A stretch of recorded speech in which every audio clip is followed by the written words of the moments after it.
ਤੇ ਸਾਰੇ ਪਾਸੇ ਇਹ ਗੱਲ ਉੱਠੀ ਵੀ ਜਦ ਵੈਪਨ ਯੂਜ਼ ਹੋ ਰਿਹਾ ਉਹ ਵੀ ਪ੍ਰੋਹਿਬਿਟਡ ਬੋਲ ਤੇ ਆਰਮਸ ਐਕਟ ਕਿਉਂ ਨਹੀਂ ਲਾਇਆ ਗਿਆ। ਇਹ 25(1)A ਉਹਦੇ ਵਿੱਚ ਹੁਣ ਘੱਟ ਤੋਂ ਘੱਟ ਸਜ਼ਾ 7 ਸਾਲ ਹੈ ਤੇ ਵੱਧ ਤੋਂ ਵੱਧ ਜਿਹੜੀ ਸਜ਼ਾ ਆ 14 ਸਾਲ ਹੈ। ਇਹਦੇ 'ਚ ਰਾਏ ਹੈਗੀ ਹੈ ਵੀ 27 ਵੀ ਲੱਗਦੀ ਹੈ ਇਹਦੇ ਵਿੱਚ, ਕਿਉਂਕਿ ਉਹ ਵੈਪਨ ਕੱਲਾ ਉਹਦੀ ਪੋਜੈਸ਼ਨ ਦੇ ਵਿੱਚ ਨਹੀਂ ਸੀਗਾ, ਉਹਨੇ ਯੂਜ਼ ਵੀ ਕੀਤਾ।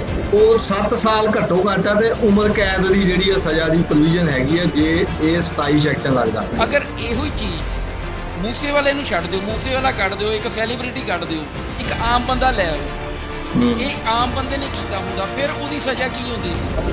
ਆਮ ਕੇਸ ਦੇ ਵਿੱਚ ਤਾਂ ਮੁਖਬਰ ਖਾਸ ਦੀ ਲਿਖ ਕੇ ਤੇ ਬਿਨਾਂ ਰਿਕਵਰੀ, ਬਿਨਾਂ ਵੀਡੀਓ, ਬਿਨਾਂ ਬੰਦੇ ਤੋਂ ਪਰਚਾ ਦਰਜ ਹੋ ਜਾਂਦਾ ਪਹਿਲਾਂ ਹੀ, ਨਾਲ ਉਹਦੇ ਤੇ ਅੱਤਵਾਦੀ ਐਕਟ ਲੱਗ ਜਾਂਦਾ।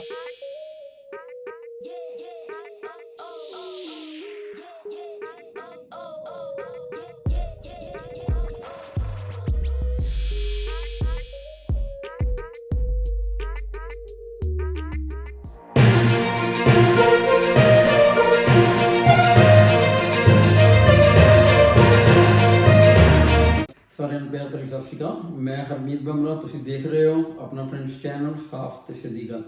ਅੱਜ ਅਸੀਂ ਗੱਲ ਕਰਨ ਜਾ ਰਹੇ ਹਾਂ ਸਿੱਧੂ ਮੂਸੇਵਾਲੇ ਦੇ ਉਸ ਕੇਸ ਦੀ, ਜਿਸ ਦੇ ਉੱਤੇ ਬਰਨਾਲੇ 'ਚ ਉਸ ਦੇ ਖਿਲਾਫ ਪਰਚਾ ਦਰਜ ਹੋਇਆ ਹੈ ਤੇ ਉਸ ਦੇ ਉੱਤੇ ਜਿਹੜੀਆਂ ਹੁਣ ਨਵੀਆਂ ਧਾਰਾਵਾਂ ਲੱਗੀਆਂ ਹਾਈ ਕੋਰਟ ਦੇ ਕਹਿਣ ਦੇ ਉੱਤੇ, ਧਾਰਾ 25 ਤੇ ਧਾਰਾ 30, ਉਹ ਕੀ ਹੈਗੀ ਹੈ ਤੇ ਉਹਦੇ ਕੀ ਇਫੈਕਟ ਹੋ ਸਕਦੇ ਨੇ ਸਿੱਧੂ ਮੂਸੇਵਾਲੇ ਨੂੰ, ਇਹ ਅਸੀਂ ਜਾਣਨ ਲਈ ਲੁਧਿਆਣੇ 'ਚ ਜਾ ਰਹੇ ਹਾਂ, ਜਿੱਥੇ ਕਿ ਸਾਡੇ ਨਾਲ ਜੁੜਨਗੇ ਜਸਪਾਲ ਸਿੰਘ ਮੁੰਜਪੁਰ ਜੀ। ਉਹ ਹੁਣ ਜੁੜ ਚੁੱਕੇ ਨੇ। ਜਸਪਾਲ ਸਿੰਘ ਜੀ, ਤੁਹਾਡਾ ਸਾਫ਼ ਤੇ ਸਿੱਧੀ ਗੱਲ ਦੇ ਵਿੱਚ ਆਪਣਾ ਫਰੈਂਡਸ ਚੈਨਲ ਤੇ ਬਹੁਤ ਬਹੁਤ ਸਵਾਗਤ ਹੈ। ਹਾਂਜੀ ਜੀ, ਧੰਨਵਾਦ। ਜਸਪਾਲ ਸਿੰਘ ਜੀ, ਜਿਹੜਾ ਇਹ ਮੂਸੇਵਾਲੇ ਦੇ ਉੱਤੇ ਹੁਣ ਕੇਸ ਚੱਲਦਾ ਪਿਆ ਹੈ, ਕੇਸ ਕੀ ਚੱਲਦਾ ਪਿਆ, ਕੁਝ ਧਾਰਾਵਾਂ ਲੱਗੀਆਂ ਵੇ ਤੇ ਆਮ ਲੋਕੀ ਥੋੜਾ ਜਿਹਾ ਇਹਦੇ ਤੋਂ ਅਣਜਾਣ ਹੈਗੇ ਨੇ ਵੀ ਇਹ ਧਾਰਾਵਾਂ ਕਾਹਦੀਆਂ ਹੈਗੀਆਂ, ਇਹਦੇ ਕੀ ਇਫੈਕਟ ਹੋ ਸਕਦੇ ਨੇ। ਇਹਦੇ ਬਾਰੇ ਅਗਰ ਤੁਸੀਂ ਥੋੜਾ ਜਿਹੀ ਜਾਣਕਾਰੀ ਦਿਓ ਸਾਡੇ ਦਰਸ਼ਕਾਂ ਨੂੰ ਵੀ ਇਹ ਕਿਸ ਤਰੀਕੇ ਨਾਲ ਲਾਗੂ ਹੋਣਗੀਆਂ ਤੇ ਇਹਦੇ ਕੀ ਇਫੈਕਟ ਹੋਣਗੇ ਮੂਸੇਵਾਲੇ ਦੇ ਉੱਤੇ। ਦੇਖੋ, ਇਨੀਸ਼ੀਅਲ ਜਿਹੜਾ ਉਹਦੇ ਤੇ ਪਰਚਾ ਦਰਜ ਹੋਇਆ ਸੀ, ਜਿਹੜੀ ਵੀਡੀਓ ਆਈ ਸੀ ਸਭ ਤੋਂ ਪਹਿਲਾਂ, ਉਹ AK-47 ਦੇ ਨਾਲ ਨਿਸ਼ਾਨੇਬਾਜ਼ੀ ਕਰ ਰਿਹਾ, ਫੇਕ ਪਰਚਾ ਦਰਜ ਹੋ ਗਿਆ। ਉਹ ਉਹਨਾਂ ਨੇ ਇਨੀਸ਼ੀਅਲ ਜਿਹੜਾ ਪਰਚਾ ਦਰਜ ਕੀਤਾ ਉਹ ਕੀਤਾ ਸੀ ਸਿਰਫ ਲੋਕਡਾਊਨ ਕਰਫਿਊ ਤੋੜਨ ਦੀਆਂ ਧਾਰਾਵਾਂ ਜਿਹੜੀਆਂ ਕਿ ਬੇਲੇਬਲ, ਜਿਨ੍ਹਾਂ ਦੀ ਥਾਣੇ 'ਚ ਜ਼ਮਾਨਤ ਹੋ ਜਾਂਦੀ ਆ, ਬੇਲੇਬਲ ਆਫੈਂਸ ਕਹਿ ਦਿੰਦੇ ਉਹਨੂੰ। ਤੇ ਦੂਜਾ ਪਰਚਾ ਵੀ ਜਿਹੜਾ ਲੱਦਾ ਕੋਠੀ ਦੇ ਵਿੱਚ ਨਿਸ਼ਾਨੇਬਾਜ਼ੀ ਦਾ ਸੀ, ਉਹ ਵੀ ਉਹਨਾਂ ਨੇ ਉਹੀ ਕੀਤਾ।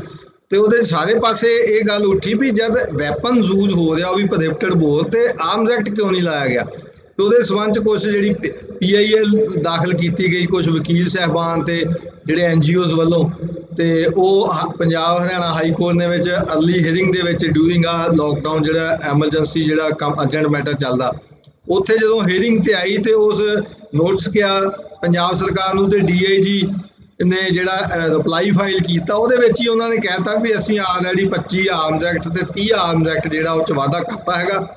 ਸੋ ਰਿਟ ਲਾਉਣ ਦਾ ਜਿਹੜਾ ਮਕਸਦ ਪੂਰਾ ਹੋ ਗਿਆ, ਉਹ ਰਿਟ ਇਨਫਰਕਚਰਸ ਹੋ ਗਈ। ਪਰ ਜਿਹੜੀ ਮੇਨ ਹੈਗੀ ਵੀ ਉਹ ਦੋਨੇ ਜਿਹੜੀਆਂ ਧਾਰਾਵਾਂ ਹੈਗੀਆਂ ਉਹਦੇ 'ਚ 25 ਆਰਮਸ ਐਕਟ ਤੇ 30 ਆਰਮਸ ਐਕਟ ਦੇ ਨਾਲ ਉਹ ਨੌਨ ਸਾਰੀ FIR ਬਣ ਗਈ। ਤੇ 25 ਆਰਮਸ ਐਕਟ ਦੇ ਵਿੱਚ ਜਿਹੜੀ ਸੈਕਸ਼ਨ ਜਿਹੜੇ ਡੀਲ ਕਰਦੇ ਨੇ ਪ੍ਰੋਹਿਬਿਟਡ ਬੋਲ ਨੂੰ, ਜਿਹੜਾ 25 ਇਹ ਜਿਹੜਾ ਆਰਮਸ ਐਕਟ ਆ, ਉਹਦੇ 'ਚ ਜਿਹੜਾ 7 ਸੈਕਸ਼ਨ ਹੈਗਾ ਆਰਮਸ ਐਕਟ ਦਾ, ਉਹ ਕੰਟਰਾਵੈਂਸ਼ਨ ਵਿਦ ਪ੍ਰੋਹਿਬਿਟਡ ਬੋਲ ਆਰਮਸ ਐਮੂਨੀਸ਼ਨ ਦੇ ਸੰਬੰਧ 'ਚ ਆ। ਜਿਹੜੀ ਪੀਨਲ ਪ੍ਰੋਵੀਜ਼ਨ, ਜਿਹੜੀ ਸਜ਼ਾ ਦੀ ਜਿਹੜੀ ਸੁਵਿਧਾ ਆ, ਉਹ 25 ਸੈਕਸ਼ਨ ਦੇ ਵਿੱਚ ਆ। 25 ਸੈਕਸ਼ਨ ਵੀ ਅੱਗੇ ਕਈ ਸਬ ਸੈਕਸ਼ਨਾਂ 'ਚ ਵੀ ਵੰਡਿਆ ਗਿਆ। ਜਿਹੜਾ ਸੈਕਸ਼ਨ 7 ਦੀ ਕੰਟਰਾਵੈਂਸ਼ਨ ਦੀ ਪੀਨਲ ਪ੍ਰੋਵੀਜ਼ਨ ਆ, ਉਹ 25(1)A ਹੈਗੀ ਆ, ਜਿਹਦੇ ਵਿੱਚ ਜਿਹੜਾ ਵੈਪਨ ਆ ਉਹ ਪ੍ਰੋਹਿਬਿਟਡ ਬੋਲ ਹੋਵੇ, ਜਿਵੇਂ AK-47 ਆ ਪ੍ਰੋਹਿਬਿਟਡ ਬੋਲ ਹੈਗਾ, ਉਹਦਾ ਲਾਇਸੈਂਸ ਨਹੀਂ ਬਣ ਸਕਦਾ। ਤੇ ਉਹਦੀ ਜਿਹੜੀ ਸਜ਼ਾ ਪਹਿਲਾਂ ਸੀਗੀ, ਜਿਹੜਾ 1959 ਦਾ ਐਕਟ ਹੈਗਾ, ਉਹਦੇ ਵਿੱਚ 5 ਸਾਲ ਘੱਟੋ ਘੱਟ ਸੀ ਤੇ 10 ਸਾਲ ਤੱਕ ਸਜ਼ਾ ਹੋ ਸਕਦੀ ਸੀ। ਤੇ ਪਿਛਲੇ ਸਾਲ 2019 ਦੇ ਵਿੱਚ ਇੰਡੀਅਨ ਪਾਰਲੀਮੈਂਟ ਨੇ ਇਹ 'ਚ ਅਮੈਂਡਮੈਂਟ ਕੀਤੀ ਆ ਤੇ ਸਜ਼ਾਵਾਂ ਵਧਾਈਆਂ ਹੈਗੀਆਂ। ਹੁਣ ਘੱਟੋ ਘੱਟ ਸਜ਼ਾ 25 ਜਿਹੜੀ ਇਸ ਕੇਸ ਦੇ ਵਿੱਚ ਰੈਫਰ ਕੀਤੀ ਜਾ ਸਕਦੀ ਹੈ, 25(1)A, 25(1)A, ਉਹਦੇ ਵਿੱਚ ਹੁਣ ਘੱਟ ਤੋਂ ਘੱਟ ਸਜ਼ਾ 7 ਸਾਲ ਹੈ ਤੇ ਵੱਧ ਤੋਂ ਵੱਧ ਜਿਹੜੀ ਸਜ਼ਾ ਆ 14 ਸਾਲ ਹੈਗੀ ਹੈ। ਸੋ ਇਹ ਤਾਂ ਹੈਗੀ ਸਿਰਫ ਜਿਹਨੇ ਪੋਜੈਸ਼ਨ ਦੇ ਵਿੱਚ ਹੈਗਾ ਵੈਪਨ। ਸੋ ਮੇਰਾ ਤਾਂ ਇਹਦੇ 'ਚ ਰਾਏ ਹੈਗੀ ਹੈ ਵੀ 27 ਵੀ ਲੱਗਦੀ ਹੈ ਇਹਦੇ ਵਿੱਚ, ਕਿਉਂਕਿ ਉਹ ਵੈਪਨ ਕੱਲਾ ਉਹਦੀ ਪੋਜੈਸ਼ਨ ਦੇ ਵਿੱਚ ਨਹੀਂ ਸੀਗਾ, ਉਹਨੇ ਯੂਜ਼ ਵੀ ਕੀਤਾ। ਜਿਹੜਾ 27 ਆਰਮਸ ਐਕਟ ਹੈਗਾ ਉਹਦੇ ਵਿੱਚ ਉਹ ਵੈਪਨ ਯੂਜ਼ ਕਰਨ ਦੀ ਹੈ। ਸਿਰਫ 25 ਜਿਹੜਾ ਹੈਗਾ ਉਹ ਸਿਰਫ ਕੈਰੀ ਕਰਨਾ ਜਾਂ ਪ੍ਰੋਜੈਸ ਕਰਨਾ, ਉਹਦੇ ਵਿੱਚ ਕੋਲੋਂ ਮਿਲਣਾ। ਯੂਜ਼ ਕਰਨ ਦੀ ਜਿਹੜਾ ਸੈਕਸ਼ਨ ਹੈਗਾ ਉਹ 27 ਹੈਗਾ। 27 ਦਾ ਵਾਅਦਾ ਨਹੀਂ ਕੀਤਾ, ਪਰ ਇਹ on the point of argument charge ਦੇ ਟਾਈਮ ਜੇ ਮਦਈ ਜਾਂ ਦੂਜੇ ਪੱਖ ਦੇ ਵਕੀਲ ਗੱਲ ਕਰਨ ਸਰਕਾਰੀ ਧਿਰ ਦੇ ਤੇ 27 ਦਾ ਵੀ ਵਾਧਾ ਹੋਣਾ ਚਾਹੀਦਾ, ਕਿਉਂਕਿ ਉਹ ਵੈਪਨ ਯੂਜ਼ ਹੋਇਆ, ਉਹਦੇ ਨਾਲ ਜਿਹੜੇ ਆ ਉਹ ਫਾਇਰ ਸ਼ਾਟ ਜਿਹੜੇ ਕੱਢੇ ਗਏ ਆ। ਸੋ ਉਹਦੇ ਵਿੱਚ ਜਿਹੜੀ ਸਜ਼ਾ ਵੀ ਜਿਹੜੀ ਹੈਗੀ ਆ ਉਹ 7 ਸਾਲ ਘੱਟੋ ਘੱਟ ਆ, ਤੇ ਉਮਰ ਕੈਦ ਦੀ ਜਿਹੜੀ ਆ ਸਜ਼ਾ ਦੀ ਪ੍ਰੋਵੀਜ਼ਨ ਹੈਗੀ ਆ ਜੇ ਇਹ 27 ਸੈਕਸ਼ਨ ਲੱਗਦਾ। ਪਰ ਜਿਹੜੀ ਦੇਖਣ ਵਾਲੀ ਗੱਲ ਆ ਵੀ ਉਹਨਾਂ ਨੇ 30 ਸੈਕਸ਼ਨ ਲਾਇਆ, ਉਹ ਸਿਰਫ ਲਾਇਆ ਹੋਊਗਾ ਜਿਨ੍ਹਾਂ ਪੁਲਿਸ ਵਾਲਿਆਂ ਨੂੰ ਉਹ ਇਸ਼ੂ ਹੋਏ ਸੀ। ਜਿਹੜਾ 30 ਸੈਕਸ਼ਨ ਹੈਗਾ ਉਹ ਬੇਸਿਕਲੀ ਹੈਗਾ ਵੀ ਜਿਹੜੇ ਕਿਸੇ ਜੁਰਮ ਵਾਸਤੇ ਕੋਈ ਸਜ਼ਾ ਆਰਮਜ਼ ਐਕਟ ਦੇ ਵਿੱਚ ਜਾਂ ਰੂਲ ਦੇ ਵਿੱਚ ਨਹੀਂ ਹੈਗੀ, ਕੁਆ ਦੀ ਲਾਇਸੈਂਸ ਤੇ ਜਿਹੜੀ ਲਾਇਸੈਂਸ ਦੇ ਕੰਟਰਾਵੈਂਸ਼ਨ, ਕਿਉਂਕਿ ਲਾਇਸੈਂਸੀ ਅਸਲਾ ਤਾਂ ਹੈ ਨਹੀਂ ਸੀ, ਉਹ ਤਾਂ ਪੁਲਿਸ ਲਾਈਨ 'ਚੋਂ ਇਸ਼ੂ ਹੋਇਆ ਸੀਗਾ। ਸੋ ਉਹਨਾਂ ਨੇ ਪੁਲਿਸ ਵਾਲਿਆਂ ਨੂੰ ਬਚਾਉਣ ਦੀ ਖਾਤਰ ਉਹ ਸੈਕਸ਼ਨ 30 ਦੇ ਵਿੱਚ ਮੈਨੂੰ ਲੱਗਦਾ ਵੀ ਉਹਨਾਂ ਰੱਖਿਆ ਜਾਊਗਾ, ਜਿਸ 'ਚ ਵੱਧ ਤੋਂ ਵੱਧ ਜਿਹੜੀ ਸਜ਼ਾ ਹੈ ਉਹ 6 ਮਹੀਨੇ ਦੀ ਜਾਂ ਵੱਧ ਤੋਂ ਵੱਧ ਜੁਰਮਾਨਾ ਜਿਹੜਾ ਹੈਗਾ ਉਹ 2000 ਰੁਪਏ ਹੈਗਾ, ਤੇ ਉਹ ਵੇਲੇਬਲ ਅਫੈਂਸ ਦੇ ਵਿੱਚ ਕੰਸੀਡਰ ਕਰੂਗਾ। ਤੇ ਪੁਲਿਸ ਵਾਲਿਆਂ ਨੂੰ ਜਿਹੜੀ ਉਹਨਾਂ ਨੇ ਪਰ ਬੇਸਿਕਲੀ ਜਿਹੜੇ ਪਰਚਾ ਹੈਗਾ ਉਹ 25 ਨੌਨ ਵੇਲੇਬਲ ਅਫੈਂਸ ਦਾ ਹੋ ਗਿਆ। ਇਸੇ ਕਰਕੇ ਪੁਲਿਸ ਵਾਲਿਆਂ ਨੇ ਜਿਹੜੀ ਆ ਉਹ ਐਂਟੀਸਪੇਟਰੀ ਬੇਲ ਜਿਹੜੀ ਆ ਉਹ ਐਂਟੀਸਪੇਟਰੀ ਬੇਲ ਆ ਜਿਹੜੀ ਉਹ ਫਾਈਲ ਕੀਤੀ ਹੈਗੀ ਉਹਨਾਂ ਨੇ, ਕਿਉਂਕਿ ਜਿਹੜਾ ਬੇਸਿਕਲੀ ਪਰਚਾ ਨੌਨ ਵੇਲੇਬਲ ਹੋ ਗਿਆ। ਹਾਂਜੀ, ਤੇ ਇਹ ਮੂਸੇ ਵਾਲੇ ਨੂੰ ਐਂਟੀਸਪੇਟਰੀ ਬੇਲ ਮਿਲ ਸਕਦੀ ਹੈ ਇਹਦੇ ਤੇ? ਦੇਖੋ ਇਹਦੇ 'ਚ ਮੇਨ ਹੈਗਾ ਵੀ ਜਿਹੜਾ ਵੈਪਨ ਯੂਜ਼ ਹੋਇਆ ਉਹਦੀ ਰਿਕਵਰੀ ਹੋਣੀ ਆ। ਰਿਕਵਰੀ ਜੇ ਕਿਸੇ ਚੀਜ਼ ਦੀ ਰਿਕਵਰੀ ਰਹਿੰਦੀ ਹੋਵੇ ਤਾਂ ਫਿਰ ਉਹ ਐਂਟੀਸਪੇਟਰੀ ਬੇਲ ਜਿਹੜੀ ਮੁਸ਼ਕਲ ਹੁੰਦੀ ਆ, ਜਾਂ ਕਿਉਂਕਿ ਪੁਲਿਸ ਦੇ ਕੋਲ ਹੀ ਸੀ ਉਹ ਵੈਪਨ ਪੁਲਿਸ ਦੇ ਸੀਗੇ। ਇੱਕ ਵੈਪਨ ਜਿਹੜਾ ਲੱਦਾ ਕੋਠੀ ਵਾਲੇ ਕੇਸ ਦੇ ਵਿੱਚ ਆ ਉਹਦਾ ਆਪਣਾ ਸੀ, ਦੱਸਿਆ ਜਾਂਦਾ ਮੈਨੂੰ ਨਹੀਂ ਪਤਾ ਉਹ ਵੈਪਨ ਅਸਲੇ ਦਾ ਇਸ਼ੂ ਹੋਏ ਸੀ ਜਾਂ ਹੋ ਸਕਦਾ ਨਜਾਇਜ਼ ਅਸਲਾ ਸੀ। ਇਹ ਇਨਵੈਸਟੀਗੇਸ਼ਨ ਦਾ ਪਾਰਟ ਹੈਗਾ ਵੀ ਉਹ ਅਸਲਾ ਵਾਕਈ ਪੁਲਿਸ ਲਾਈਨ 'ਚੋਂ ਇਸ਼ੂ ਹੋਇਆ ਸੀ ਜਾਂ ਕੋਈ ਨਜਾਇਜ਼ ਵੀ ਯਾਨੀ ਕਿ CIA ਸਟਾਫਾਂ ਜਾਂ ਥਾਣਿਆਂ 'ਚ ਪਿਆ ਹੁੰਦਾ ਉਹ ਸੀਗਾ। ਸੋ ਜਿੰਨਾ ਚਿਰ ਰਿਕਵਰੀ ਪੈਂਡਿੰਗ ਹੋਵੇ ਉਹਨਾਂ ਚਿਰ ਤੱਕ ਜਿਹੜੀ ਆ ਐਂਟੀਸਪੇਟਰੀ ਬੇਲ ਹੋਣ ਦੀ ਸੰਭਾਵਨਾ ਨਹੀਂ ਹੁੰਦੀ। ਪਰ ਕਹਿ ਨਹੀਂ ਸਕਦੇ ਕਿਉਂਕਿ ਉਹ ਚਹੇਤਾ DGP ਦਾ ਤੇ ਪੁਲਿਸ ਵਾਲਿਆਂ ਦਾ, ਹੋ ਸਕਦਾ ਉਹ ਹੁਣ ਬਿਆਨ ਤਾਂ ਪੁਲਿਸ ਨੇ ਆ ਕੇ ਦੇਣਾ ਵੀ ਸਾਨੂੰ ਇਹ ਜਦੋਂ ਐਂਟੀਸਪੇਟਰੀ ਬੇਲ ਲੱਗਦੀ ਆ ਤੇ ਪੁਲਿਸ ਨੇ ਆ ਕੇ ਉੱਥੇ ਬਿਆਨ ਦੇਣਾ ਵੀ ਹਾਂਜੀ ਸਾਨੂੰ ਇਹ ਰਿਕੁਆਇਰ ਹੈਗਾ ਕਸਟੋਡੀਅਲ ਇੰਟੈਰੋਗੇਸ਼ਨ ਵਾਸਤੇ ਕਿ ਨਹੀਂ ਹੈਗਾ। ਜੇ ਪੁਲਿਸ ਨੇ ਆ ਕੇ ਕਹਿਤਾ ਵੀ ਸਾਨੂੰ ਨਹੀਂ ਹੈਗਾ, ਅਸੀਂ ਆਲਰੇਡੀ ਵੈਪਨ ਜਿਹੜੇ ਆ ਪੁਲਿਸ ਆਰਮਰ ਦੇ ਵਿੱਚੋਂ ਲੈ ਲਏ ਹੋਏ ਆ, ਤਾਂ ਫਿਰ ਉਹਦੀ ਐਂਟੀਸਪੇਟਰੀ ਬੇਲ ਹੋ ਜਾਣੀ। ਮੇਨ ਹੈ ਵੀ ਪ੍ਰੋਸੀਕਿਊਸ਼ਨ ਐਂਟੀਸਪੇਟਰੀ ਬੇਲ ਅਪੋਜ਼ ਕਰਦੀ ਆ ਪੂਰੇ ਫੈਕਟ ਦੇ ਨਾਲ ਕਿ ਅਸੀਂ ਵੈਪਨ ਰਿਕਵਰ ਕਰਨੇ ਹੈਗੇ ਤੇ ਕਸਟੋਡੀਅਲ ਇੰਟੈਰੋਗੇਸ਼ਨ ਜ਼ਰੂਰੀ ਆ, ਤਾਂ ਫਿਰ ਐਂਟੀਸਪੇਟਰੀ ਬੇਲ ਜਿਹੜੀ ਹੋਣੀ ਨਹੀਂ। ਪਰ ਉਹ ਯਤਨ ਜ਼ਰੂਰ ਕਰੂਗਾ ਕਿਉਂਕਿ ਉਹਨੂੰ ਲੱਗਦਾ ਵੀ ਪੁਲਿਸ ਜਾਂ DGP ਦੀ ਮੈਨੂੰ ਹੱਥ ਹੈਗਾ ਤਾਂ ਮੈਨੂੰ ਕੋਈ ਨਾ ਕੋਈ ਬੈਨੀਫਿਟ ਮਿਲੂਗਾ। ਬਾਕੀ ਆਉਂਦੇ ਦਿਨਾਂ 'ਚ ਪਤਾ ਲੱਗੂਗਾ। ਪਰ ਮੂਸੇ ਵਾਲੇ ਨੇ ਅਜੇ ਤੱਕ ਐਂਟੀਸਪੇਟਰੀ ਬੇਲ ਫਾਈਲ ਪਤਾ ਲੱਗਿਆ ਵੀ ਨਹੀਂ ਕੀਤੀ, ਪੁਲਿਸ ਵਾਲਿਆਂ ਨੇ ਕੀਤੀ ਆ। ਉਹਨਾਂ ਦਾ ਕੀ ਆਰਡਰ ਹੁੰਦਾ, ਜੇ ਉਹਨਾਂ ਦੀ ਹੋ ਜਾਊਗੀ ਵੈਪਨ ਕਵਰ ਹੋਣਗੇ ਫਿਰ ਚਾਂਸ ਮੂਸੇ ਵਾਲੇ ਨੂੰ ਬੇਲ ਦੇ ਵੱਧ ਜਾਣਗੇ, ਜੇ ਨਹੀਂ ਹੋਣਗੇ ਤਾਂ ਫਿਰ ਉਹਦੇ ਚਾਂਸਸ ਘੱਟ ਹੋਣਗੇ ਬੇਲ ਦੇ। ਤੇ ਜਿਸ ਤਰ੍ਹਾਂ ਕਿ ਉਹਦੇ ਤੇ FIR ਦਰਜ ਹੋ ਗਈ ਹੈ ਤੇ ਸੁਣਨ 'ਚ ਇਹੋ ਹੀ ਆ ਰਿਹਾ ਵੀ ਉਹ ਆਪਣੇ ਘਰ ਦੇ ਵਿੱਚ ਹੈਗਾ ਤੇ ਪੁਲਿਸ ਵਾਲੇ ਉਹਨਾਂ ਕੋਲ ਗਏ ਨੇ, ਉਹਨਾਂ ਨੂੰ ਫੜਿਆ ਵੀ ਨਹੀਂ ਹੈਗਾ, ਇਹ ਏਦਾਂ ਚੱਲ ਜਾਂਦਾ ਵਾ? ਦੇਖੋ ਜੀ, ਇਹ ਤਾਂ ਅਰੈਸਟ ਤਾਂ ਪੁਲਿਸ ਨੇ ਹੀ ਕਰਨਾ। ਹੁਣ ਬਹੁਤ ਸਾਰੇ PO ਜਿਹੜੇ ਸੰਬੰਧਿਤ ਥਾਣਿਆਂ ਦੇ ਜਿਹੜੇ VIP ਬੰਦੇ ਆ ਜਾਂ ਸਿਆਸੀ ਲੋਕ ਆ ਉਹਨਾਂ ਨਾਲ ਆਮ ਹੀ ਫੋਟੋਆਂ ਆ ਜਾਂਦੀਆਂ ਉਹਨਾਂ ਦੀਆਂ, ਫਿਰ ਜਦੋਂ ਉਹ ਸਰਕਾਰ ਤੋਂ ਬਾਹਰ ਹੁੰਦੇ ਫਿਰ ਰੌਲਾ ਪਾਉਂਦਾ ਦੇਖੋ ਜੀ ਫਲਾਨਾ ਬੰਦਾ PO ਫਲਾਣੇ ਨਾਲ ਖੜਾ, ਫਲਾਣੇ MLA ਨਾਲ ਮੰਤਰੀ ਨਾਲ ਖੜਾ। ਜਿਹੜੇ ਸਿਆਸੀ ਲੋਕਾਂ ਦੀ ਜਿਹਨਾਂ ਨੂੰ ਛਤਰ ਛਾਇਆ ਹੁੰਦੀ ਹੈ ਕਿਉਂਕਿ ਪੁਲਿਸ ਦਾ ਬਹੁਤਾ ਜਿਹੜਾ ਪੋਲੀਟੀਕਲਾਈਜੇਸ਼ਨ ਹੋ ਚੁੱਕਿਆ, ਤਾਂ ਸੋ ਉਹ ਹੱਥ ਹੀ ਨਹੀਂ ਪਾਉਂਦੇ। ਹੁਣ ਤਾਂ ਆਮ ਪਰਚਾ ਵੀ ਕਿਸੇ ਹਲਕੇ ਦੇ ਵਿੱਚ ਹੋਣਾ, ਉਹ ਹਲਕੇ ਦੇ MLA ਨੂੰ ਜੇ ਉੱਥੇ ਸੰਬੰਧਿਤ ਸੱਤਾ ਧਿਰ ਦਾ MLA ਨਹੀਂ ਹੈਗਾ, ਦੂਜੀ ਧਿਰ ਦਾ ਹੈਗਾ, ਤਾਂ ਇਹਨਾਂ ਨੇ ਫਿਰ ਉਹ ਹਲਕਾ ਇੰਚਾਰਜ ਲਾਏ ਹੋਏ ਆ, ਉਹਨਾਂ ਨੂੰ ਪੁੱਛੇ ਤੋਂ ਬਿਨਾਂ ਪਰਚਾ ਨਹੀਂ ਕੋਈ ਦਰਜ ਹੁੰਦਾ।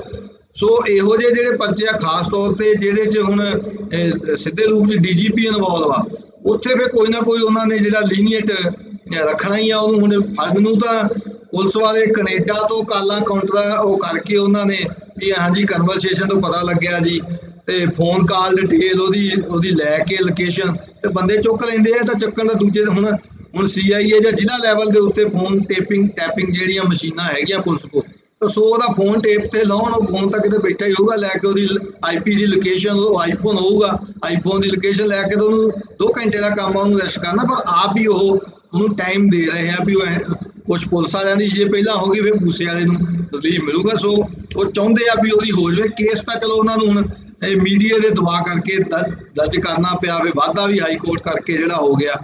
ਸੋ ਪਰ ਇਹ ਆ ਵੀ ਟ੍ਰਾਇਲ ਤਾਂ ਥੱਲੇ ਹੀ ਚੱਲਣਾ ਨਾ, ਉਹ ਤਾਂ ਹਾਈ ਕੋਰਟ ਦਾ ਸੀਨੀਅਰ ਜੱਜ ਨੇ ਦੇਖਣਾ, ਉਹ ਥੱਲੇ ਮੈਜਿਸਟ੍ਰੇਟ ਲੈਵਲ ਦਾ ਟ੍ਰਾਇਲ ਹੈਗਾ ਤੇ ਮੈਜਿਸਟ੍ਰੇਟਾਂ ਨੂੰ ਥਾਣੇਦਾਰ ਹੀ ਜਿਹੜੇ ਆ ਬਹੁਤੇ ਕਰਕੇ ਜਿਹੜੇ ਆ ਮੈਨੇਜ ਕਰ ਲੈਂਦੇ ਆ। ਸੋ ਦੇਖੋ ਆਉਂਦੇ ਦਿਨਾਂ 'ਚ ਕੀ ਬਣਦਾ। ਸੋ ਮੈਨੇਜਮੈਂਟ ਜਿਹੜੀ ਪੋਲੀਟੀਕਲ ਲੋਕਾਂ ਦੀ ਜਾਂ ਇਹੋ ਜਿਹੇ ਰਸੂਖ ਵਾਲੇ ਲੋਕਾਂ ਦੀ ਜਿਹੜੀ ਆ ਸੌਖੀ ਹੋ ਜਾਂਦੀ ਆ। ਇਹ ਮਤਲਬ ਕਿ ਕਿਤੇ ਨਾ ਕਿਤੇ ਇਹ ਪੁਲਿਸ ਦਾ ਫਾਇਦਾ ਮਿਲੇਗਾ ਕਿਉਂਕਿ ਪੁਲਿਸ ਵਾਲੇ ਵੀ ਨਾਲ ਇਨਵੋਲਵ ਹੋਣ। ਬਿਲਕੁਲ, ਜਦੋਂ ਦੇਖੋ ਹੁਣ ਉਹੀ ਚੋਰ ਤੇ ਉਹੀ ਮੁਨਸਫ, ਉਹੀ ਕਾਤਲ ਤੇ ਉਹੀ ਉਹਨੇ ਫੈਸਲਾ, ਪੁਲਿਸ ਨੇ ਕੇਸ, ਪੁਲਿਸ ਦੇ ਨਾਲ ਮਿਲੀ ਭੁਗਤ ਦੇ ਕੇਸ ਆ ਤੇ ਪੁਲਿਸ ਹੀ ਇਨਵੈਸਟੀਗੇਸ਼ਨ ਕਰ ਰਹੀ ਆ, ਉਹ ਕਿਵੇਂ ਆਪਣੇ ਖਿਲਾਫ ਇਨਵੈਸਟੀਗੇਸ਼ਨ ਕਰ ਸਕਦੀ ਹੈ? ਇਹ ਤਾਂ ਕੋਈ ਅੱਛਾ ਇਹਨੂੰ ਥੋੜਾ ਜਿਹਾ, ਬਿਲਕੁਲ ਤੁਸੀਂ ਸਹੀ ਕਿਹਾ, ਇਹਨੂੰ ਥੋੜਾ ਜਿਹਾ ਹੋਰ ਸਿੰਪਲ ਕਰ ਦਿਓ ਸਾਡੇ ਲਈ। ਅਗਰ ਇਹੋ ਹੀ ਚੀਜ਼ ਮੂਸੇਵਾਲੇ ਨੂੰ ਛੱਡ ਦਿਓ, ਮੂਸੇਵਾਲਾ ਕੱਢ ਦਿਓ, ਇੱਕ ਸੈਲੀਬ੍ਰਿਟੀ ਕੱਢ ਦਿਓ, ਇੱਕ ਆਮ ਬੰਦਾ ਲੈ ਆਓ, ਇਹ ਆਮ ਬੰਦੇ ਨੇ ਕੀਤਾ ਹੁੰਦਾ, ਫਿਰ ਉਹਦੀ ਸਜ਼ਾ ਕੀ ਹੁੰਦੀ ਸੀ? ਮਤਲਬ ਕਹਿਣ ਤੋਂ ਵੀ ਉਹਨੂੰ ਵਾਕਈ ਸਜ਼ਾ ਮਿਲਦੀ ਸੀ ਤੇ ਕਿੰਨੀ ਸਜ਼ਾ ਉਹ ਭੁਗਤਦਾ ਸੀ? ਆਮ ਬੰਦੇ ਨੂੰ ਤਾਂ ਇੱਥੇ ਤਾਂ ਹੁਣ ਪਹਿਲਾਂ ਵੀਡੀਓ ਆ ਗਈ, ਬਾਅਦ 'ਚ ਹਲਕਾ ਪਰਚਾ, ਬਾਅਦ 'ਚ ਭਾਰਾ ਪਰਚਾ। ਆਮ ਕੇਸ ਦੇ ਵਿੱਚ ਤਾਂ ਮੁਖਬਰ ਖਾਸ ਦੀ ਲਿਖ ਕੇ ਤੇ ਬਿਨਾਂ ਰਿਕਵਰੀ, ਬਿਨਾਂ ਵੀਡੀਓ, ਬਿਨਾਂ ਬੰਦੇ ਤੋਂ ਪਰਚਾ ਦਰਜ ਹੋ ਜਾਂਦਾ ਪਹਿਲਾਂ ਹੀ, ਨਾਲ ਉਹਦੇ ਤੇ ਅੱਤਵਾਦੀ ਐਕਟ ਲੱਗ ਜਾਂਦਾ ਵੀ ਇਹਦੇ ਕੋਲ ਜਿਹੜੇ ਆ ਜੀ AK-47 ਕਿਸਮ ਦੇ ਹਥਿਆਰ ਆ। ਸੋ ਆਮ ਬੰਦੇ ਦੇ ਪਹਿਲਾਂ ਪਰਚਾ ਦਰਜ ਹੋ ਜਾਂਦਾ, ਬਾਅਦ ਉਹਨੂੰ ਨਾਲ ਦੀ ਨਾਲ ਹੀ ਫੜ ਲਿਆ ਜਾਂਦਾ। ਫਿਰ ਉਹਦਾ 20 ਦਿਨ ਦਾ ਘੱਟੋ ਘੱਟ ਪੁਲਿਸ ਰਿਮਾਂਡ ਹੁੰਦਾ, ਜਿਹਦੇ 'ਚ ਉਹਦੇ 'ਚ ਪਾਉਂਦੇ ਵੀ ਇਹਦੇ ਖਾਤੇ, ਉਹਦੇ ਸਾਰੇ ਖਾਤੇ ਖੰਗਾਲੇ ਜਾਂਦੇ ਵੀ ਉਹਨੂੰ ਬਾਹਰੋਂ ਫੰਡਿੰਗ ਆਈ ਆ, ਉਹਨੂੰ ਫਿਰ ਟੈਰਰ ਫੰਡਿੰਗ ਨਾਲ ਜੋੜਿਆ ਜਾਂਦਾ। ਫਿਰ ਉਹਦੇ ਕੋਈ ਯਾਰ ਦੋਸਤ ਮਿੱਤਰ ਜਿਹੜੇ ਕੋਈ ਕਿਸੇ ਨਾ ਕਿਸੇ ਤਰ੍ਹਾਂ ਜਿਹਨੇ ਗੁਰੂ ਗ੍ਰੰਥ ਸਾਹਿਬ ਦੀ ਬੇਅਦਬੀ ਦੇ ਸੰਬੰਧ 'ਚ ਕਿਸੇ ਨੇ ਮੁਜ਼ਾਹਰਾ ਕੀਤਾ ਹੁੰਦਾ, ਉਹਨਾਂ ਨੂੰ ਨਾਲ ਜੋੜ ਲਿਆ ਜਾਂਦਾ ਵੀ ਦੇਖੋ ਜੀ ਇਹ ਗੁਰੂ ਗ੍ਰੰਥ ਸਾਹਿਬ ਦੀ ਬੇਅਦਬੀ ਦਾ ਜਿਹੜਾ ਉਹ ਬਦਲਾ ਲੈਣਾ ਚਾਹੁੰਦੇ ਸੀ, ਫਲਾਣੇ ਨੂੰ ਮਾਰਨਾ ਚਾਹੁੰਦੇ ਸੀ, ਸ਼ਿਵ ਸੈਨਾ ਵਾਲੇ ਨੂੰ ਮਾਰਨਾ ਚਾਹੁੰਦੇ ਸੀ। ਉਹਦੀ ਰਿਸ਼ਤੇਦਾਰੀ ਸਾਰੀ ਵਿੱਚ ਇਨਵੋਲਵ ਹੋ ਜਾਂਦੀ ਹੋ ਜਾਣੀ ਸੀ। ਫਿਰ ਉਹਨੂੰ 15-20 ਦਿਨ ਰਿਮਾਂਡ ਰਹਿਣਾ ਸੀ। ਫਿਰ ਉਹਦੇ ਟਾਡਾ ਵਰਗਾ ਐਕਟ ਜਿਹੜਾ UAP ਉਹ ਲੱਗ ਜਾਣਾ ਸੀ, ਉਹਦੀ ਫਿਰ 2-3 ਸਾਲ ਬੇਲ ਨਹੀਂ ਸੀ ਹੋਣੀ। ਸੋ ਐਂਟੀਸਪੇਟਰੀ ਬੇਲ ਜਦੋਂ UAP ਐਕਟ ਲੱਗ ਜਾਣਾ ਸੀ, ਉਹ 'ਚ ਤਾਂ ਵੈਸੇ ਹੀ ਪ੍ਰੋਵੀਜ਼ਨ ਹੈ ਨਹੀਂ ਐਂਟੀਸਪੇਟਰੀ ਬੇਲ ਦੀ। 438 CRPC 'ਚ ਐਂਟੀਸਪੇਟਰੀ ਬੇਲ ਅਪਲਾਈ ਕਰਦਾ। ਅਨਲॉफुल ਐਕਟੀਵਿਟੀ ਪ੍ਰੀਵੈਂਸ਼ਨ ਐਕਟ 'ਚ ਪ੍ਰੋਵੀਜ਼ਨ ਆ ਵੀ 438 ਲਾ ਹੀ ਨਹੀਂ ਸਕਦੇ ਤੁਸੀਂ। ਸੋ ਜਾਂ ਤਾਂ ਪਹਿਲਾਂ ਤਾਂ ਉਹਨੂੰ ਪੁਲਿਸ ਨੇ ਫੜ ਲੈਣਾ ਸੀ, ਜੇ ਉਹ ਨਾ ਫੜਿਆ ਜਾਂਦਾ ਤਾਂ ਉਹਨੂੰ ਸਰੈਂਡਰ ਹੀ ਕਰਨਾ ਪੈਣਾ ਸੀ ਕਿਉਂਕਿ ਐਂਟੀਸਪੇਟਰੀ ਬੇਲ ਨਹੀਂ ਸੀ ਹੋਣੀ। ਸੋ ਇੱਕ ਉਹਦੇ ਸਾਰੇ ਸੋਸ਼ਲ ਸੈਟਅਪ ਖਰਾਬ ਹੋ ਜਾਣਾ ਸੀ, ਉਹਦਾ ਇਕਨੋਮਿਕ ਸੈਟਅਪ ਖਰਾਬ ਹੋ ਜਾਣਾ ਸੀ, ਉਹਦੇ ਖਾਤੇ ਸੀਜ਼ ਹੋ ਜਾਣੇ ਸੀ, ਉਹਦੇ 'ਚ ਕਿਸੇ ਨੂੰ ਸਾਰੀ ਬੈਂਕ ਦੀ ਟ੍ਰਾਂਜੈਕਸ਼ਨ ਉਹਨਾਂ ਨੇ ਖੰਗਾਲ ਕੇ ਸਾਹਮਣੇ ਰੱਖਣੀ ਸੀ ਵੀ ਇਹਨਾਂ ਮੁਲਕਾਂ 'ਚ ਉਹਨੂੰ ਪੈਸੇ ਆਏ ਆ। ਸੋ ਇਸ ਮਾਮਲੇ 'ਚ ਇਹੋ ਜਿਹਾ ਕੁਝ ਵੀ ਨਹੀਂ ਹੋ ਰਿਹਾ। ਜੇ ਕੋਈ ਆਮ ਸਿੱਖ ਹੁੰਦਾ ਤੇ ਉਹਦੇ ਉੱਤੇ ਇਹੋ ਜਿਹੀਆਂ ਜਿਹੜੀਆਂ ਪੁਲਿਸ ਨੇ, DGP ਨੇ ਆਪ ਪ੍ਰੈਸ ਕਾਨਫਰੰਸ ਕਰਨੀ ਸੀ ਵੀ ਅਸੀਂ ਵੱਡਾ ਮੋਡਿਊਲ ਫੜ ਲਿਆ ਜਿਹਦੇ ਕੋਲ ਪ੍ਰੋਹਿਬਿਟਡ ਵੈਪਨ ਸੀਗੇ, ਜਿਹਦੇ ਕੋਲ ਪੈਸਾ ਸੀ, ਟੈਰਰ ਫੰਡਿੰਗ ਸੀ, ਸ਼ਾਇਦ ਇਹ ਜਾਂਚ ਫਿਰ NIA ਕੋਲ ਵੀ ਚਲੀ ਜਾਂਦੀ।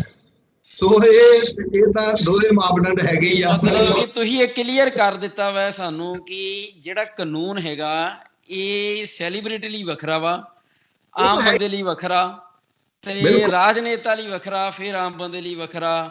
ਇਹ ਕਾਨੂੰਨ ਬੜਾ ਖੁੱਲਾ ਹੈ ਆਮ ਸ਼ਬਦਾਂ ਦੇ ਵਿੱਚ। ਬਿਲਕੁਲ, ਇਹਦੇ 'ਚ ਦੋਹਰੇ ਮਾਪਦੰਡ ਹੈਗੇ। ਬੰਦਾ ਦੇਖਿਆ ਜਾਂਦਾ ਵੀ ਕੌਣ ਆ। ਜੇ ਤਾਂ ਮੈਂ ਹੁਣ ਇਸ ਵੇਸ਼ ਭੂਸ਼ਾ ਦੇ ਵਿੱਚ ਕਿਤੇ ਜਾਵਾਂ, ਉਹਨਾਂ ਕਹਿਣਾ ਉਹ ਬਾਬਾ ਇੱਧਰ ਆ, ਤੇ ਜੇ ਮੈਂ ਦੱਸਾਂ ਵੀ ਮੈਂ ਐਡਵੋਕੇਟ ਆ ਤੇ ਉਹਨਾਂ ਕਹਿਣਾ ਹਾਂਜੀ ਵਕੀਲ ਸਾਹਿਬ ਦੱਸੋ। ਸੋ ਬੰਦੇ ਦੀ ਸ਼ਕਲ ਸੂਰਤ ਜਾਂ ਉਹਦੀ ਅਹੁਦੇ ਨੂੰ ਦੇਖ ਕੇ ਜਿਹੜਾ ਉਹਨੂੰ ਇੱਜ਼ਤ ਦਿੱਤਾ ਜਾਂਦਾ। ਮਨੁੱਖ ਨੂੰ ਮਨੁੱਖ ਦੇ ਤੌਰ ਦੇ ਉੱਤੇ ਜਿਹੜਾ ਉਹ ਕਾਨੂੰਨ ਇੱਜ਼ਤ ਨਾ ਦਿੰਦਾ ਸੀ, ਨਾ ਦਿੰਦਾ, ਤੇ ਮੈਨੂੰ ਨਹੀਂ ਲੱਗਦਾ ਅੱਗੇ ਵੀ ਕਦੀ ਦਊਗਾ। ਬੰਦੇ ਦਾ ਅਹੁਦਾ ਦੇਖ ਕੇ ਬੰਦੇ ਨੂੰ ਜਿਹੜੀ ਜਾਂ ਉਹਦੀ ਐਲੀਟ ਜੇ ਕਲਾਸ ਨਾਲ ਸੰਬੰਧਿਤ ਹੈਗਾ। ਜੇ ਮੈਂ SSP ਨਾਲ ਗੱਲ ਕਰਾਂਦਾ ਕਿਸੇ ਦੀ, ਫਿਰ ਤਾਂ ਮੈਨੂੰ ਪੁੱਛਣਾ ਨਹੀਂ, ਭਾਵੇਂ ਮੇਰੇ ਪਿੱਛੇ ਵੈਪਨ ਜੋ ਮਰਜ਼ੀ ਪਏ ਆ। ਤੇ ਜੇ ਮੈਂ ਕਿਰਪਾਨ ਵੀ ਰੱਖੀ ਹੋਈ ਆ ਸਿੱਖ ਹੋਣ ਦੇ ਨਾਤੇ 3 ਫੁੱਟੀ, ਤਾਂ ਫਿਰ ਉਹਦਾ ਵੀ ਜਿਹੜਾ ਪਰਚਾ ਦਰਜ ਕਰ ਦਿੰਦੇ ਆ ਵੀ ਆਮ ਐਕਟ ਦੇ ਵਿੱਚ ਤੁਸੀਂ ਕਿਰਪਾਨ ਨਹੀਂ ਰੱਖ ਸਕਦੇ। ਦੋਹਰੇ ਮਾਪਦੰਡ ਹੈਗੇ ਆ। ਕਾਨੂੰਨ ਜਾਤ, ਧਰਮ, ਰੰਗ, ਨਸਲ ਨੂੰ ਦੇਖ ਕੇ ਹੀ ਜਿਹੜਾ ਆਪਣੀ ਜਿਹੜੀ ਅਗਲੀ ਕਾਰਵਾਈ ਕਰਦਾ, ਜਿਹੜੀ ਕਿ ਨਹੀਂ ਹੋਣੀ ਚਾਹੀਦੀ। ਵੈਸੇ ਹੋਣੀ ਚਾਹੀਦੀ। ਦੇਖੋ ਇੰਡੀਅਨ ਕਨਸਟੀਟਿਊਸ਼ਨ ਦਾ ਇਕੁਐਲਿਟੀ ਬਿਫੋਰ ਲਾ ਕਹਿੰਦਾ ਨਾ, ਪਰ ਕਹਿੰਦਾ ਹੀ ਆ, ਇੰਪਲੀਮੈਂਟ ਮੈਨੂੰ ਨਹੀਂ ਲੱਗਦਾ ਇੰਪਲੀਮੈਂਟ ਨਹੀਂ ਹੁੰਦਾ। ਅੱਛਾ, ਇੱਕ ਲਾਸਟ ਕੁਐਸਚਨ ਮੇਰਾ ਜਿਹੜੇ ਦਿਮਾਗ ਦੇ ਵਿੱਚ ਚੱਲਦਾ ਪਿਆ ਸੀ, ਅਗਰ ਇਸ ਕੇਸ ਨੂੰ, ਇਸ ਆਮ ਐਕਟ ਨੂੰ ਸੰਜੇ ਦੱਤ ਵਾਲੇ ਆਮ ਐਕਟ ਨਾਲ ਜੋੜਿਆ ਜਾਏ, ਇਹਦੇ 'ਚ ਫਰਕ ਹੈਗਾ? ਕੋਈ ਸਿਮਿਲੈਰਿਟੀ ਹੈਗੀ? ਦੇਖੋ ਸੰਜੇ ਦੱਤ ਦੇ ਵਿੱਚ ਤਾਂ ਟਾਡਾ ਐਕਟ ਲੱਗਾ ਸੀ ਉਹਦੇ 'ਚ, ਕਿਉਂਕਿ ਬੰਬੇ ਜਿਹੜੇ ਬਲਾਸਟ ਆ ਉਹ ਕੇਸ ਦੇ ਵਿੱਚੋਂ ਸੀਗਾ ਉਹਦਾ, ਪਰ ਉਹਨੂੰ ਵੀ ਬਹੁਤ ਲੀਨੀਅਟ ਰੱਖਿਆ ਗਿਆ।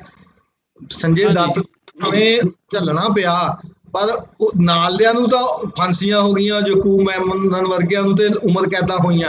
ਉਹਨੂੰ ਪਹਿਲਾਂ ਥੋੜੀ ਸਜ਼ਾ ਹੋਈ, 5 ਸਾਲ ਹੋਈ, 7 ਸਾਲ ਹੋਈ, 5 ਸਾਲ ਫਿਰ ਕੱਟੀ ਕਟਾਈ ਦੀ ਹੋ ਗਈ, ਉਹਦੀ ਮਾਫ ਵੀ ਕਰ ਦਿੱਤੀ, ਉਹਨੇ ਪੂਰੀ ਵੀ ਨਹੀਂ ਕੱਟੀ, ਉਹਨੂੰ ਪਹਿਲਾਂ ਬੇਲ ਵੀ ਮਿਲ ਗਈ, ਉਹਨੂੰ ਪਰੋਲ ਵੀ ਮਿਲਦੀ ਰਹੀ।